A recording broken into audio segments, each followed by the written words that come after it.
Welcome dear रॉकर्ट्स। हाल ही में game of thrones का prequel यानी house of the dragon release हुआ है। गेम ऑफ थ्रोन्स में आपने सिर्फ 3 ड्रैगन्स देखे होंगे, लेकिन house of the dragon series में हम कई ड्रैगन्स और उनके बीच का युद्ध को देखेंगे। गेम ऑफ थ्रोन्स में आपने वेस्टोस, एजोस और उनके बीच के नैरो सी को तो देखा ही होगा। हाउस ऑफ द ड्रैगन की कहानी भी उसी जगह पर होती है। वेस्टोस के उन्हीं 7 राज्यों को आप इसमें भी देखने वाले हैं, लेकिन फर्क यह है कि ये कहानी उस वक्त की है जब टारगारियंस वहां पर राज करते थे। टारगारियंस खुद को ड्रैगन वंश का बताते थे क्योंकि वे ड्रैगन्स को कंट्रोल कर सकते थे। एगोन और उसकी 2 पत्नियों ने वेंजिया और रहनीस वैलेरियन इन्हीं ड्रैगन्स की वजह से वेस्टोस को अपने कब्जे में कर लिया था और इन तीनों ने 3 ड्रैगन्स पर सवार होकर 7 राज्यों पर अपना कब्जा जमा लिया था और इस वजह से उनका सिंबल भी 3 ड्रैगन का था और यही वजह है कि इस सीरीज को हाउस ऑफ द ड्रैगन नाम दिया गया है। वेस्टोस के 7 राज्यों पर यानी नॉर्थ, वेल, रिवरलैंड, रॉक, स्टॉर्मलैंड, रीच और ड्रोन पर टारगारियन वंशज राज कर रहे हैं और वे क्राउन्सलैंड साम्राज्य से अपना प्रशासन चलाते हैं और क्राउन्सलैंड की राजधानी है किंग्स लैंडिंग। अब इस कहानी को समझने के लिए हमें इसका लंबा इतिहास समझना पड़ेगा, लेकिन इस वीडियो में हिस्ट्री की क्लास लेने लगे तो कहानी शुरू ही नहीं होगी, इसलिए उसके लिए हम अलग वीडियो बनाने की कोशिश करेंगे। लेकिन फिलहाल इस कहानी में आप आने वाले इंपॉर्टेंट कैरेक्टर्स पर ध्यान दीजिए और उसकी प्लॉट को समझिए, तभी जाकर आप इस कहानी को साफ साफ समझ पाएंगे। तो चलिए देखते हैं हाउस ऑफ द ड्रैगन का पहला एपिसोड। ये कहानी गेम ऑफ थ्रोन्स की कहानी से 183 साल पहले की है, यानी डेनारिस टारगारियन के पैदा होने से 183 साल पहले की कहानी। सम्राट जेहरिस टारगारियन यहाँ राज कर रहे हैं और उनके 9 बच्चे हैं, लेकिन हमें सिर्फ 2 बेटों के बारे में जानना है। उनका बड़ा बेटा एमन टारगारियन और दूसरा बेटा बेरन टारगारियन। जेहरिस टारगारियन ने वेस्टोस पर लगभग 60 साल राज कर लिया था और वो जब भी किसी को अपना अगला सम्राट घोषित करता है वो किसी कारणवश मर जाता है। अब इस तरह करते करते जेहरिस टारगारियन बहुत ही बुजुर्ग हो जाता है और अब उसके 2 वारिस बचे हैं जिन्हें वो सिंहासन सौंप सकता है। ध्यान से सुना दोस्तों, एक है जेहरिस टारगारियन के बड़े बेटे एमन टारगारियन की इकलौती बेटी रहनीस वैलेरियन और दूसरा है जेहरिस टारगारियन के दूसरे बेटे बेलन का बड़ा बेटा वेजिस टारगारियन। रहनीस वैलेरियन वेजिस टारगारियन से बड़ी है, लेकिन फिर भी वेजिस टारगारियन इकलौता पुरुष वारिस है। इस ड्रैगन वंश को कोई नहीं मिटा सकता, लेकिन अगर इन दोनों वारिसों में सिंहासन के लिए युद्ध हुआ तो ये वंश जरूर मिट जाएगा और जेहरिस टारगारियन ये बात बखूबी जानता है। इसीलिए जेहरिस टारगारियन इस बात का फैसला 7 राज्यों के प्रशासकों पर छोड़ देता है जो अपने मत द्वारा अगले सम्राट को चुनेंगे। रिवरलैंड के हॉल में वोटिंग होती है और उनमें वेजिस टारगारियन को अगला सम्राट घोषित कर दिया जाता है। सब सोचते हैं कि वारिस की समस्या का समाधान हो चुका है, लेकिन ड्रैगन का असली खेल इसके बाद ही शुरू होगा और यह है वेजिस टारगारियन जो सम्राट की पदवी मिलने से बहुत ही खुश है। उसके पास उसकी पत्नी एमा एरन खड़ी है जो गर्भवती है और यह है रहनीस वैलेरियन जिसके सिंहासन के सपने चूर चूर हो चुके हैं। उसके पास खड़ा है उसका पति कॉर्लिस वैलेरियन जो ड्रिफ्ट मार्क नाम के आइलैंड पर प्रशासक है।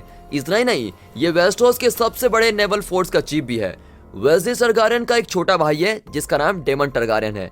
डेमन टारगारियन बड़े गुस्से वाला है, लेकिन फिर भी वेजिस टारगारियन उसको बहुत ही प्यार करता है। वेजिस टारगारियन और एमा एरन की एक बेटी है जिसका नाम रहेंडा टारगारियन है और अपना वारिस घोषित करने के 2 साल बाद जेहरिस टारगारियन का देहांत हो जाता है और अब वेजिस टारगारियन सिंहासन पर बैठा है। वेस्टोस में हैंड ऑफ द किंग नाम की एक पदवी है जो कि सम्राट का मेन एडवाइजर होता है। जेहरिस टारगारियन के राजकाल में ओटो हाईटावर नाम का एक आदमी उसका हैंड ऑफ द किंग हुआ करता था और फिर वेजिस टारगारियन भी उसे अपना हैंड ऑफ द किंग बना लेता है। ओटो हाईटावर की एक बेटी है, उसका नाम एल्सन है जो प्रिंसेस रहेंडा की क्लोज फ्रेंड है। एल्सन को इतिहास की कहानी में बहुत ही दिलचस्पी होती है और वो राज परिवार को इतिहास की कहानियां बताती रहती है। यही है दोस्तों इस कहानी में मेन कैरेक्टर्स। बाकी कैरेक्टर्स हम आपको कहानी के जाते जाते इंट्रोड्यूस करा देंगे। तो अब वेजिस टारगारियन के सम्राट बनने के 9 साल बाद ये कहानी शुरू होती है, यानी डेनारिस टारगारियन के पैदा होने से 172 साल पहले। कहानी की शुरुआत में प्रिंसेस रहेंडा टारगारियन अपने ड्रैगन साइरेक्स पर सवार होकर किंग्स लैंडिंग की सैर कर रही होती है और फिर कुछ ही देर में वो बड़े साम्राज्य को देखकर साइरेक्स को ड्रैगन पिट में लेके आती है। वहाँ सर हार्लॉर्ड वेस्टलिंग उसका इंतजार कर रहा होता है जो किंग्स गार्ड में से एक है और इसका काम है रहेंडा की सुरक्षा करना। तब वहाँ ड्रैगन्स का केयरटेकर आता है और वो अपने साथ एक नई लड़की को लाया होता है और इसी वजह से साइरेक्स चिल्लाने लगती है, लेकिन वो लड़का जब साइरेक्स को नमस्कार करता है तो साइरेक्स शांत हो जाती है। दरअसल ड्रैगन्स नए लोगों को अपने पास नहीं आने देते और अगर कोई आ गया तो वो उसको जला भी सकते हैं। हर ड्रैगन का सिर्फ एक ही सारथी होता है और अगर कोई दूसरा उन पर चढ़ गया तो वो उसको गिरा देते हैं। रहेंडा साइरेक्स से उतरकर उसको सहलाती है। तभी हार्लॉर्ड वेस्टलिंग उससे कहता है कि अच्छा हुआ आप सही सलामत पहुंच गई, वरना मेरा तो सर कट ही जाता। लगता है रहेंडा किसी को बिन बताए साइरेक्स की सवार पर गई थी और वो हंसकर रथ पर चढ़ने लगती है। तो उसकी सहेली एल्सन कहती है कि सैरेक्स तो बहुत ही बड़ी हो गई है, अगर इसी तरह बड़ी होती गई तो क्रैक्सीज से भी बड़ी हो जाएगी। एल्सन, तुम भी मेरे साथ आती तो कितना अच्छा होता। नहीं रेंडा, मुझे उड़ने में कोई दिलचस्पी नहीं है, ये कहकर वो चली जाती है। केयरटेकर सैरेक्स को अंदर जाने को कहता है और वो अंदर चली जाती है। एल्सन ने जिस क्रैक्सिस ड्रैगन की बात की थी वो डेमन ट्रगारियन का ड्रैगन है, जो देखने में एकदम बड़ा है और लाल रंग का है। रेहेंडा रथ पर सवार होकर किंग्स लैंडिंग शहर के रेड की फोर्ट के अंदर जाती है। अब रेहेंडा और एल्सन साथ मिलकर पैलेस में आती हैं। रेहेंडा सबसे पहले अपनी गर्भवती माँ एमा एरन से मिलने जाती है। आप सोच रहे होंगे कि वेस्लिस टारगारियन जब सम्राट बना था तब भी ये गर्भवती थी। बात यह है दोस्तों कि उस वक्त रेहेंडा 2 साल की बच्ची थी और अब इतने साल से वेस्लिस टारगारियन लगातार एक बेटे के लिए ट्राई कर रहा था, लेकिन हर बार या तो बच्चा एमा के गर्भ में ही मर जाता है या पैदा होने के बाद मर जाता है, और इस तरह लगभग 5 बार हो चुका था। अब इस बार भी एमा एरन प्रेग्नेंट हुई है। वेस्लिस टारगारियन को बड़ी उम्मीद है कि इस बार तो पक्का उसका बेटा होगा और वो अपना बेटे को वारिस बना लेगा। रेहेंडा को देखते ही एमा पूछती है कि मुझे बताए बिना तुम ड्रैगन को क्यों लेकर गई? माँ, अगर मैं पूछती तो क्या तुम मुझको जाने देती, इसलिए मैंने तुमको नहीं बताया। अब रेहेंडा कहती है कि माँ, मुझे तुम्हारी फिक्र हो रही है। तुम्हारे आसपास तो सबको सिर्फ तुम्हारे बच्चे की फिक्र है, तुम्हारी फिक्र किसी को नहीं है। फिर उसकी माँ कहती है कि तुम भी एक दिन मेरी तरह माँ बनोगी, इस साम्राज्य के लिए हम यही तो कर सकती हैं। माँ, मैं ड्रैगन पर सवार होकर युद्ध करूंगी, लेकिन हरगिज इस तरह बच्चे पैदा करने का काम नहीं करूंगी। नहीं रेहेंडा, ऐसा मत कहो, इस वंश को बनाए रखने के लिए हमारी सबसे बड़ी जिम्मेदारी यही है। अब ये सुनकर रेहेंडा सोच में पड़ जाती है। ठीक है बेटी, वो सब तो बाद में सोचेंगे, पहले जाकर नहा लो, मुझे तुमसे ड्रैगन की बदबू आ रही है और मुझे बर्दाश्त नहीं है। अब रेहेंडा हंसने लगती है, लेकिन जवाब में हंसने की ताकत भी एमा के शरीर और मन में नहीं होती। अब यहाँ मंत्रियों की सभा में कोई चर्चा चल रही होती है।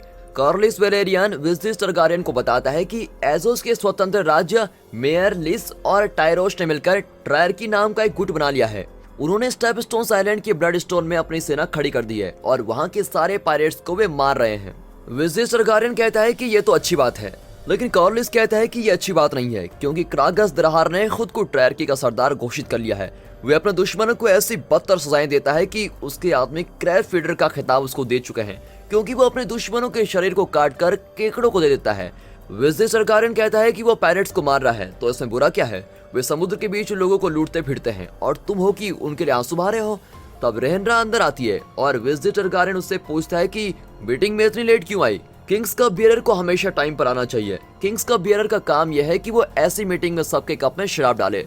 ये काम तो एक नौकर भी कर सकता है, लेकिन इन लोगों को डर है कि कहीं वो शराब में जहर मिलाकर सबको मार न दे, इसलिए इस काम के लिए एक अच्छे आदमी को रखा होता है। अब रेहेंडा कहती है कि मैं माँ से मिलकर आ रही हूँ, इसलिए देर हो गई है। वेस्लिस टारगारियन पूछता है कि तुम पर ड्रैगन की बू आ रही है, क्या तुम ड्रैगन की सवारी पर गई थी? और तब सरकार की आर्थिक स्थिति को मैनेज करने वाला मास्टर ऑफ कॉइन लेमन बीसबरी कहता है कि डेमन अभी तक नहीं पहुंचा है। जब से डेमन को किंग्स लैंडिंग्स की सुरक्षा की जिम्मेदारी दी गई है, उसने गार्ड्स की ट्रेनिंग और हथियार के लिए बहुत सारा फंड मांग कर रखा हुआ है, लेकिन उस फंड से क्या क्या हुआ इसने उसकी बिल्कुल भी रिपोर्ट नहीं दी है। तो लेमन, क्या आप ये कहना चाहते हैं कि उस पदवी के लिए डेमन लायक नहीं है? नहीं, मेरा मतलब ये नहीं था। तो फिक्र मत कीजिए, उसने जितना फंड लिया है उतनी अच्छी तैयारी भी कर रहा होगा। सम्राट, हमें उस ट्रायर्की को जल्द से जल्द हटाना होगा। अगर वे शक्तिशाली हो गए तो हमारे जहाज समुद्र में सुरक्षित नहीं रहेंगे, इससे हमारे हार्बर्स को भी खतरा हो जाएगा। तब ऑटो हाईटावर कहता है कि सम्राट ने आपकी बात सुन ली है और वे जरूर इस पर गौर करेंगे। अब कार्लिस वेलेरियन शांत हो जाता है। तब ग्रैंड मास्टर बताते हैं कि आपके वारिस के विषय में हमें फैसला करना होगा। अगर आपकी पत्नी को निर्धारित समय पर बच्चा हो गया तो हम उसी दिन अगले सम्राट की घोषणा कर सकते हैं। हमने मून कैलेंडर के आधार पर ये सब पता लगाया है और ये कभी गलत हो ही नहीं सकता। दरअसल ग्रैंड मास्टर मेडिसिन, साइंस, ज्योतिष विद्या इत्यादि के एक्सपर्ट हैं और हर फील्ड में काबिलियत पाने के बाद उन्हें एक चेन दी जाती है जिसको जोड़कर वे गले में पहन लेते हैं, और इनके गले में देखिए कितनी सारी ऐसी मालाएं पड़ी हैं। मास्टर ऑफ कॉइंस कहता है कि जब बच्चा हाथ में आ जाए तब मुकाबला शुरू करेंगे। सभी लोग किंग्स लैंडिंग के लिए रवाना हो चुके हैं और इसीलिए अब उन्हें वापस भेजना ठीक नहीं होगा। अब master of law Lionel strong की बात सुनकर सम्राट कहता है कि मुकाबले से पहले ही मेरा बेटा पैदा हो जाएगा, उसके जन्म को ये सारा साम्राज्य उत्सव की तरह मनाएगा। सम्राट, लेकिन हम ये नहीं बता सकते कि आपको बेटा होगा या बेटी। लेकिन सम्राट यकीन के साथ कहता है कि मुझे इस बार बेटा ही होगा। अब ये बात सुनकर रेहेंडा के चेहरे का रंग उड़ जाता है, क्योंकि उसके रहते उसके पिता का एक पुत्र के लिए इतना तरसना उसे बिल्कुल भी पसंद नहीं होता। डेमन रेड की लौट आया है, ये कहकर हार्लोड वेस्टलिंग रेहेंडा को लेके जाता है। वो बताता है कि इस बात की सम्राट को खबर नहीं है। ये कहकर वे दरवाजा खोलते हैं तो डेमन को वहाँ बैठा हुआ पाते हैं और हार्लॉर्ड वेस्टलिंग उसको देखकर बड़ा ही शॉक हो जाता है। रैहनरा अंदर आकर पूछती है कि चाचू आप यहाँ क्या कर रहे हैं। डेमन कहता है कि ये सिंहासन एक दिन मेरे हाथ आएगा, इसलिए अभी से मैं यहाँ पर बैठ गया हूँ। अरे अगर किसी ने आपकी बात सुन ली तो आपको राजद्रोही कहकर आपका सर काट दिया जाएगा। अगर आप इतने दिनों से यहाँ क्यों नहीं आए? अरे इन लोगों की बकवास से मैं दूर ही रहना चाहता हूँ। तो फिर अब क्यों आ गए आप? मैंने सुना है कि तुम्हारे पिता मेरे लिए एक मुकाबले का इंतजाम कर रहे हैं, इसलिए मैं चला आया। लेकिन वो तो उनके अगले वारिस के लिए है ना? हाँ बेटी, वही तो मैं भी कह रहा हूँ। मतलब क्या आप उनके वारिस हैं? नहीं नहीं नहीं, ये कैसे हो गया? और नहीं तो क्या, जब तक तुम्हारी माँ एक बेटे को जन्म न दे दे तब तक तो मैं वारिस ही रहूंगा। मुझे अपनाने के अलावा तुम लोगों के पास और कोई रास्ता भी नहीं है। तब तो चाचू मैं भगवान से प्रार्थना करूंगी कि मेरा जल्द से एक छोटा भाई आ जाए। और इससे रैहनरा उसका मजाक उड़ाती है और तब डेमन रैहनरा को एक चेन भेंट करता है जो कि डार्क क्रिस्टल नाम की वेल्डेन स्टील से बनी होती है। डेमन रैहनरा को वो चेन पहने देता है और कहता है कि अब तुम्हारे और मेरे पास हमारे पुरखों की ये निशानी हमेशा रहेगी। ये डार्क सिस्टर वही स्टील है जिससे एगन की पत्नी की तलवार बनी थी और उसका प्रयोग तब हुआ था जब उन्होंने वेस्टरोस पर कब्जा किया था और अब ये डेमन के पास है। अब दिखाते हैं तो एक शाम को पेड़ के नीचे एल्सन हिस्ट्री बुक पढ़ रही होती है। उसकी गोद में रैहनरा लेटी होती है। एल्सन पूछती है कि ड्रोन पर कब्जा करने वाली प्रिंसेस नाइमेरिया ने किससे शादी की थी। रैहनरा को उसका सवाल उटपटांग लगता है और वो उसका कोई उटपटांग जवाब दे देती है। रैहनरा, मुझे पता है कि तुम अपने पिता के बर्ताव से निराश हो क्योंकि वो तुमसे ज्यादा अपने होने वाले बेटे से उम्मीद लगाए बैठे हैं। वो कहती है नहीं नहीं, ऐसा कुछ भी नहीं है, मुझे तो अपनी माँ की फिक्र हो रही है। इस बार बेटा हो गया तो कम से कम पिताजी माँ को जरा चैन से तो रहने देंगे। मैं तो यही चाहती हूँ एल्सन कि तुम्हें ड्रैगन पर अपने साथ लेकर जाऊं और तुम्हें घुमाऊं। ओह, तुम और तुम्हारा ड्रैगन। ऐसा कहकर एल्सन घर जाने लगती है और तब रैहनरा उसको रोक कर कहती है जब वेलेरियंस ने उसके देश पर कब्जा किया तो प्रिंसेस नाइमेरिया रोहेनार्ड्स को बचाकर 10,000 शिप्स लेकर गई थी और नैरो सी को पार करके ड्रोन ले गई। वहां ड्रोन के प्रशासक मार्स मार्टल ने उससे शादी कर ली और फिर उन्होंने उन 10,000 शिप्स को जला डाला और फैसला किया कि अब डर कर कहीं नहीं भागेंगे। बोलो, अब तुम्हारे सवाल का जवाब मिल गया है ना? अब यह कहकर रैहनरा किताब का वो पन्ना फाड़ देती है। अरे ये क्या कर दिया तुमने? और नहीं तो क्या, आगे से तुम ऐसे सवाल ना करो इसलिए मैंने इसको फाड़ दिया। और अब दोनों हंसकर पैलेस की ओर चलने लगती है। दूसरी ओर ग्रेट मास्टर अपने शिष्य के साथ आकर सम्राट के घाव पर दवा लगा रहे होते हैं। दरअसल सम्राट का सिंहासन लोहे का बना होता है और इस वजह से सम्राट को कई बार खरोंची भी आ जाती है, इसलिए उन्हें ऐसे घाव को दवा से भरना पड़ता है। लेकिन अब की बार ऐसा घाव लगा है कि ठीक ही नहीं हो रहा। अब ओटो हाईटावर के पूछने पर ग्रेट मास्टर कहता है कि सम्राट एक बेटे के लिए कुछ ज्यादा टेंशन ले रहे हैं, इस स्ट्रेस के कारण ही उनका घाव ठीक नहीं हो रहा है। तब ग्रेट मास्टर का शिष्य कहता है कि गर्म चिमटे से इस घाव को ठीक किया जा सकता है और ये सुनकर सम्राट घबराकर कहता है कि तुम लोग सम्राट को चिमटा लगाओगे, मुझे जिंदा रहने दो। ये कहकर सम्राट झट से वहां से चला जाता है। सम्राट सीधे एमा के पास जाता है जो बहुत देर से बाथरूम में होती है और पूछने पर वो बताती है कि यहाँ रहने से मेरा दर्द जरा कम होता है। मैंने सुना है कि आपका भाई लौट आया है। हाँ एमा, ये खबर सच है। उसे आखिरी बार मैंने तब देखा था जब उसे सिटी वॉच का चीफ घोषित कर दिया गया था और मुझे लगता है कि वो सिंहासन के लिए हमारे बेटे के साथ मुकाबला करने आया है। लेकिन आपको कैसे पता कि हमारा बेटा ही होगा? मुझे सपना आया था कि सम्राट एगन का राज मुकुट पहनकर मेरा बेटा चला आ रहा है। अब मुकुट पहना हुआ बच्चा मैं कहाँ से लाऊंगी? अब तो भगवान ही मुझे आपसे बचा सकते हैं। यही हमारा आखिरी बच्चा होना चाहिए। अब मेरे शरीर में और इतनी शक्ति नहीं है कि मैं और बच्चे पैदा करूं। मैं बच्चों का वजन ढोते ढोते थक चुकी हूँ। मुझे अपने मरे हुए बच्चों के सपने सताते रहते हैं। अगर इस बार भी कुछ ऐसा हुआ तो आप मुझको माफ कर दीजिए प्लीज। अब वेल्सिस टारगारियन बहुत ही दुविधा में होता है। अब उस रात डेमन सिटी वॉच के सारे गार्ड्स को इकट्ठा करता है और कहता है कि मेरे भाई के साम्राज्य में अपराध बहुत ही बढ़ गए हैं क्योंकि अब लोग हमसे डरते नहीं हैं। लेकिन आज जो हम करने वाले हैं उससे हर कोई गलती करने से 10 बार सोचेगा। चलो तैयार हैं सब? ये कहकर सैनिक जोश में चल पड़ते हैं। अब डेमन अपने सारे सैनिक शहर के अंदर उतार देता है। लूट मार, चोरी, खून, बलात्कार, इन सभी को करने वाले अपराधियों को वे पकड़ लेते हैं और जनता के सामने उनको खींच कर लेके आते हैं।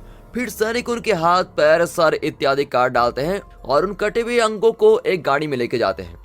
अगले दिन ओटो हाईटावर इन सारी बातों की जानकारी विज़लिस टारगारियन को देता है। डेमन और विज़लिस टारगारियन बहुत दिनों के बाद मिले होते हैं और अपनी बातों में मग्न हो जाते हैं। और तब ओटो हाईटावर कहता है कि तुम मंत्री सभा को बताओ कि कल रात सिटी वॉच के सैनिकों से तुमने क्या करवाया। अरे मैं तो अपना फर्ज निभा रहा था। यहाँ अपराध दिन ब दिन बढ़ते जा रहे हैं। अगर इन अपराधों को कभी नहीं रोका गया तो वे बेझिझक अपनी बुरी हरकतें जारी रखेंगे।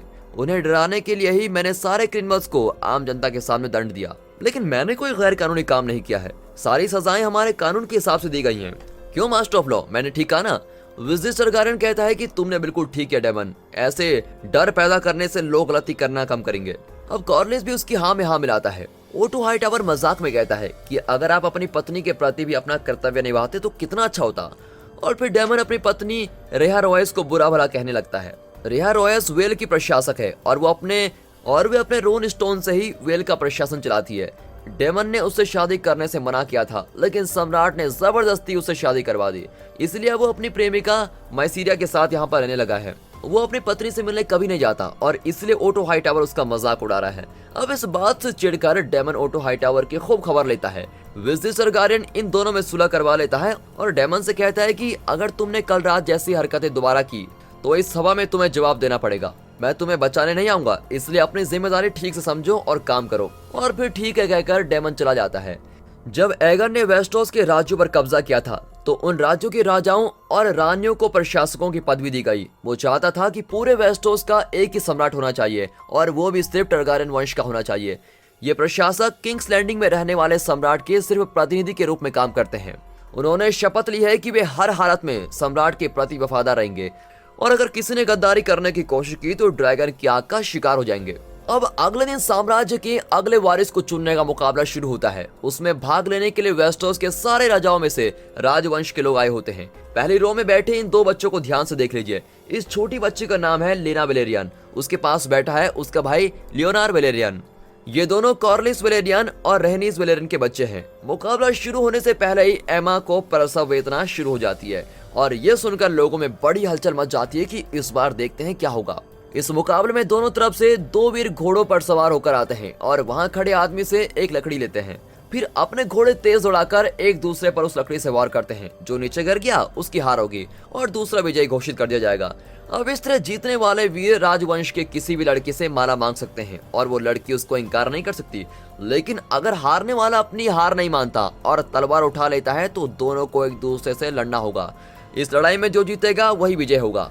पहले मुकाबले में कोल वंश का वीर जीतता है और रहनरा से माला मांगता है। ऊपर से वो रहनीस वेलेरियन को नाम की रानी कहकर चिढ़ा भी देता है, पर रहनीस को उसको माला देनी पड़ती है।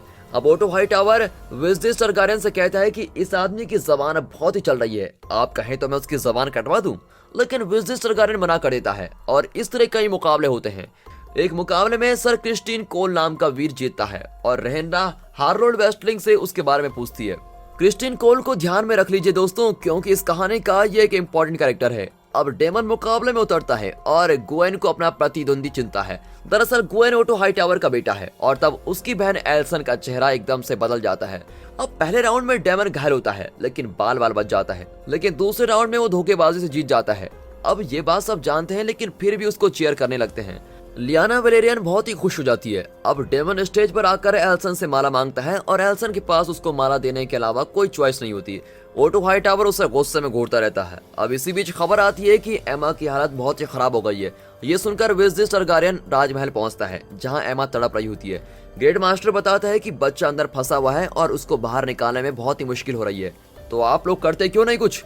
हमने बहुत कोशिश की सम्राट, लेकिन बात नहीं बनी। एक रास्ता है लेकिन इस बात का फैसला आपको ही करना होगा। हमें रानी का पेट फाड़कर बच्चे को बाहर निकालना होगा और देर हो गई तो दोनों की जान को खतरा है। सम्राट पूछता है कि क्या ऐसा करने से कम मेरा बच्चा बच जाएगा ना? हम कुछ भी यकीन से नहीं कह सकते सम्राट, हम सिर्फ कोशिश कर सकते हैं। अब और कोई रास्ता न पाकर विजिट सरगारियन भी हाँ कर देता है और अपनी पत्नी को दिलासा देता है कि तुम्हें कुछ नहीं होगा। और अब वे सर्जरी के लिए तैयार हो रहे होते हैं। एमा जान चुकी है कि वे क्या करने वाले हैं।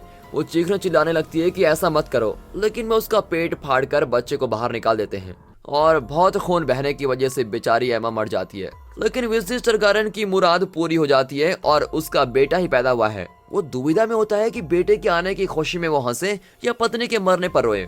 पर किस्मत का खेल भी अनोखा होता है और पैदा होने के कुछ ही देर बाद बच्चा भी मर जाता है। उसी वक्त मैदान में क्रिस्टीन कोल और डेमन के बीच मुकाबला होता है। फिर टक्कर में दोनों को चोट आ जाती है, लेकिन अगले राउंड में डेमन बहुत ही घायल हो जाता है और रगड़ता हुआ नीचे गिरता है, लेकिन फिर उठकर वो अपनी तलवार लेकर आता है। क्रिस्टीन कोल भी अपना हथियार उठा लेता है। दोनों के बीच शानदार लड़ाई होती है और आखिरकार डेमन उसको मार गिराता है।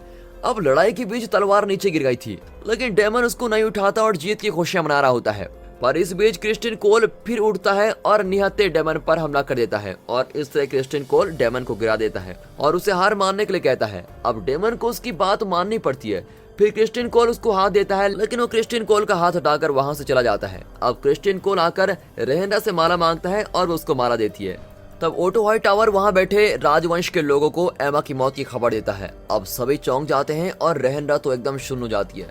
अब अगले दिन एमा और उसके नवजात शिशु के मृत शरीर का अंतिम संस्कार होता है। टारगारियन वंश में मरे हुए लोगों को उनके बच्चे अपने ड्रैगन्स के द्वारा ही आग लगाते हैं और इसीलिए अब रेहेंडा को अपने ड्रैगन साइरेक्स द्वारा अपनी माँ और अपने भाई को आग लगानी होगी।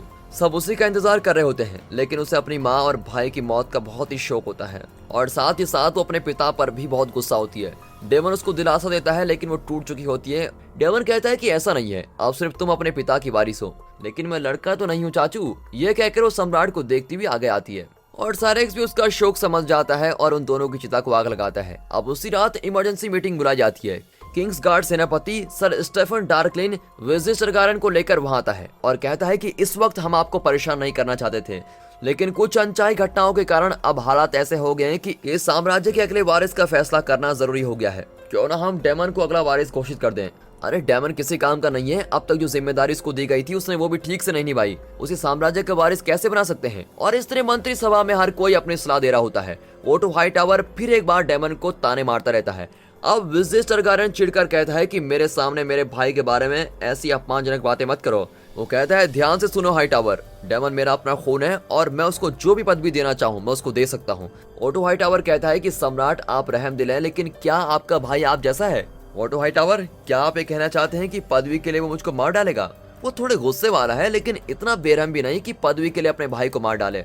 अब डेमन बाहर खड़ा ये सब कुछ सुन रहा होता है और बहुत ही खुश होता है कि उसके भाई को उस पर कितना विश्वास है।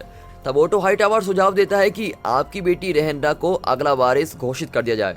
अच्छा, लड़की को राजगद्दी पर बिठा दे। हमारे इतिहास में ऐसा कभी नहीं हुआ है कि एक लड़की सिंहासन पर बैठी हो। सम्राट डीमन से ज्यादा काबिल तो रेहेंडा ही है। नहीं नहीं नहीं, अपने भाई और बेटे के बीच में मैं फैसला नहीं कर सकता। राजवंश में और भी तो लोग हैं, उनमें से किसी और को चुन लीजिए। अब इस तरह कोई कुछ कह रहा होता है तो कोई कुछ, और उनके बीच बहस खत्म ही नहीं होती। अब विजिट टारगारियन चिढ़कर कहता है कि मेरी पत्नी और बेटे की चिता जलकर पूरी तरह से राख भी नहीं हुई है और आप लोगों को है कि अगले वारिस की पड़ी है। मुझे नहीं करना है फैसला। ये कहकर विजिट टारगारियन उठकर चला जाता है। अब ओटो हाईटावर अपने कमरे में आकर एक खत लिखता है और उसे रेमोन के पैर पर बांधकर ओल्ड टाउन भेजता है। तब एल्सन आती है और एमा की मौत और रेहेंडा की हालत पर बहुत दुखी होती है। वो पूछती है कि सम्राट कैसे हैं? ओटो हाईटावर कहता है कि मैं चाहता हूँ कि तुम सम्राट के पास जाओ और उनकी हिम्मत बढ़ाओ और हाँ, अपनी माँ के कपड़े पहनकर जाओ। एल्सन वैसा ही करती है और एक किताब को लेकर सम्राट के कमरे में जाती है। विजिट टारगारियन एक मूर्ति बना रहा होता है और एल्सन उसे बताती है कि उसे अपनी माँ के चले जाने पर कैसा लगा था। सम्राट भी अपना दिल खोलकर उससे बातें करने लगता है। यहाँ डेमन अपनी पूरी सेना को बार में लेके आया होता है और उसे इतना भी ख्याल नहीं होता कि उसके परिवार में मौत हो गई है और वो सबसे कह रहा होता है कि अब मैं इस साम्राज्य का वारिस हूँ। और ये बात ओटो हाईटावर के कान तक पहुंच जाती है और वो तुरंत विजिट टारगारियन को बताता है। अब विजिट टारगारियन डेमन को अकेले में बुलाकर कहता है कि मेरे पति और मेरे बेटे को मरे हुए कुछ ही घंटे हुए हैं और मेरे साथ बैठकर मेरा दुख बांटने के बजाय तुम जाकर शराब पी रहे थे। ऊपर से मेरे बेटे को एक दिन का वारिस कहकर मजाक भी उड़ा रहे थे। जब सब लोग तुम्हारे खिलाफ बोल रहे थे तब मैं भी नहीं माना और हमेशा तुम्हारा साथ देता रहा, लेकिन तुमने मुझको ये सलाह दिया। भैया, आपने मुझ पर कोई एहसान नहीं किया है। कोई ना कोई पदवी देकर आप मुझको हमेशा यहाँ से दूर भेज देते थे, कभी वेल कभी कहीं कभी कुछ। 10 साल से आप सम्राट हैं, लेकिन एक भी दिन आपने मुझे अपना हैंड ऑफ द किंग बनाने की सोची नहीं ना। मैं तुम्हें हैंड ऑफ द किंग क्यों बनाने लगा? क्योंकि मैं आपका भाई हूँ, इसीलिए। मेरे भाई हो तो इस तरह मेरा अपमान करते फिरोगे? भैया, आप ओटो हाईटावर की हर बात को सच मत मानिए। सिर्फ मैं जानता हूँ कि वो एक जहरीला सांप है।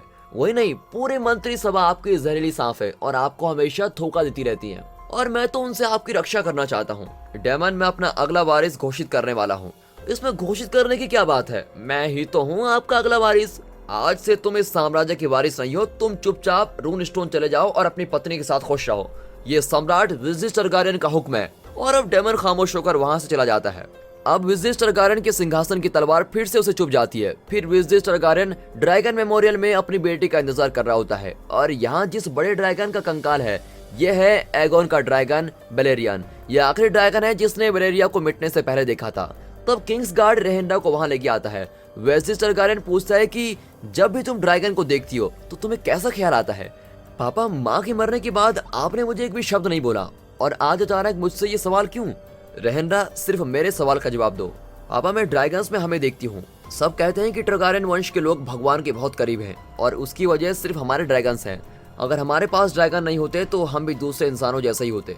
तुम ठीक कहती हो रहंडा, इंसान की बुद्धि से बाहर ऐसी कई शक्तियां इस दुनिया में हैं और ऐसी एक शक्ति ने ही वेल्डे को मिटा दिया था। अगर हम अपना इतिहास भूल जाएं तो हम भी शायद मिट जाएंगे। इसी वजह से टरगारियन वंश का हर सम्राट अपने वारिस को उस इतिहास की शिक्षा देता है और ये सब अपने पिता के मुंह से सुनकर रहंडा बड़ा ही अजीब महसूस करती है। मुझे माफ कर दो बेटी, इतने सालों से मेरे साम्राज्य का वारिस मेरी आंखों के सामने था और मैं देख भी नहीं पाया। बेटी तुम जरूर एक काबिल रानी बनोगी। पिताजी आप तो चाचा डायमंड को अपना वारिस बनाने वाले थे। नहीं, आज से तुम ही मेरी वारिस हो, लेकिन इस लोहे के सिंहासन पर टिके रहना इतना भी आसान नहीं है। पूरे वेस्टरोस में यही सबसे ज्यादा खतरनाक जगह है। डेनिस ने अपने सपने में सिर्फ वेल्डा को मिटते हुए देखा था और जब एगन अपने ड्रैगन पर सवार होकर वेस्टरोस को देखने गए तो उन्होंने पूरी इंसानियत का अंत देखा था। एक और बात बतानी है तुम्हें, विंटरफेल के उत्तर से जाड़े का ऐसा मौसम आएगा जिसका कोई अंत नहीं होगा और ये ऐसा जाड़ा होगा जिसमें पूरी दुनिया को मिटा देने वाली शक्ति होगी। उससे लड़ने के लिए वेस्टरोस में बसे हुए सभी इंसानों को एकजुट होकर काम करना होगा। उन्हें करने के लिए टरगारियंस को लोहे के सिंहासन पर डटे रहना होगा और ये रहस्य हर सम्राट उसके वारिस को बताता है। इसलिए मैं इस रहस्य को तुमको बता रहा हूँ। अब इस साम्राज्य की जिम्मेदारी मैं तुमको सौंपता हूँ। ये कहकर वो उसको व्हाइट वॉकर के बारे में बताता है। वहाँ डेमन किंग्स लैंडिंग के ड्रैगन पिट पर अपने ड्रैगन क्रैक्सिस के साथ होता है। उसकी प्रेमिका मैसेरिया आती है और वो क्रैक्सिस को उसका इंट्रोडक्शन देती है। मैसेरिया को भी वो बहुत ही पसंद आता है। अब डेमन मैसेरिया को क्रैक्सिस पर बैठाकर वहाँ से निकल पड़ता है। फिर एक दिन वेल्जिस टरगारियन अपने वारिस की घोषणा करने के लिए तैयार होता है और रहंडा भी तैयार होकर राज दरबार में आती है। वेस्टरोस के सभी राज्यों से प्रशासक आए होते हैं। कॉर्लिस वेरलियन रहंडा के आगे घुटने टेककर शपथ लेता है कि वो आखिरी सांस तक रानी का वफादार रहेगा। इस तरह हाई टावर वंश, ब्राटियन वंश, सतर्क वंश इत्यादि सभी प्रशासक शपथ लेते हैं और आखिर में सम्राट विज़िज टरगारियन ये घोषणा करता है कि मैं अपने पूर्वज का असली वारिस और 7 राज्यों का रक्षक रहंडा को ड्रैगन स्टोन की प्रिंसेस और लोहे के सिंहासन का वारिस घोषित करता हूँ। और इस पर सब रहंडा की जय जयकार करते हैं। अब रहंडा सभा के सामने अपनी शपथ लेना शुरू करती है कि मैं रहंडा, और शपथ की शुरुआत के साथ ही दोस्तों ये पहला एपिसोड यहाँ पर खत्म होता है। अगले एपिसोड में हम देखेंगे कि सिंहासन के इस खेल में आगे क्या होने वाला है। अगर हाउस ऑफ द ड्रैगन का ये एपिसोड आपको पसंद आया हो तो इस वीडियो को अपने फैमिली और फ्रेंड सर्कल में जरूर शेयर कीजिए। साथ ही इस वीडियो को एक लाइक और चैनल को सब्सक्राइब अभी कर दें। And finally thanks for watching.